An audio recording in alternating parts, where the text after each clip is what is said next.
Back in March of this year, there were some tornadoes that rolled through Arkansas. I believe it was March 14th and 15th, and the damage was pretty extensive. And then a couple weeks later, there were some more storms causing even more damage.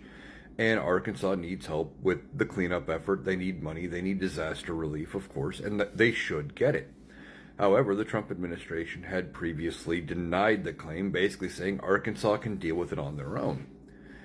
And now Sarah Huckabee Sanders, the governor of Arkansas and a former member of Trump's first administration, is asking her former boss to reconsider his stance on this and to bail out the state, grant the disaster relief, get the FEMA ball rolling. Now we'll see what happens.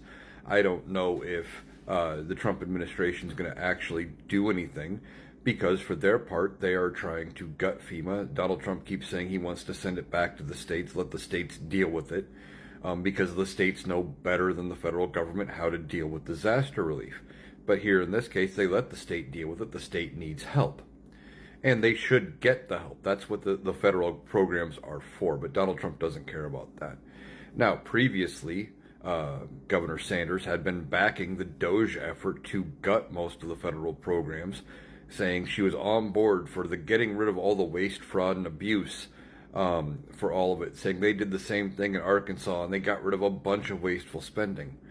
But as we've talked about, when it comes to gutting waste, fraud, and abuse, they didn't go in with forensic accountants and they didn't take months. They went in with computer guys and tech guys, and they were performing a hack and slash, and they were done in days, not months. They weren't looking at books and audits. They were just saying, well, we don't know what this is, so this must be waste, and all of that. So Arkansas is asking for FEMA's help. So far, Trump administration not giving it.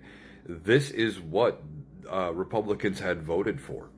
They complained about Joe Biden and the hurricane relief efforts coming out of the hurricanes that hit Florida, Georgia, North Carolina last year prior to the election, saying FEMA didn't do enough. But the payments were limited by what Congress had approved. But they kept railing about Joe Biden. At least Joe Biden and FEMA had done something, and they were rolling out almost before the disaster declarations had come in. They did everything they could to prep ahead of it. Here we are over a month after disasters have hit, and Donald Trump and the Trump administration are saying, yeah, you're on your own. So which is worse? The little bit of help you got from the Biden administration, or the no help you are getting out of the Trump administration?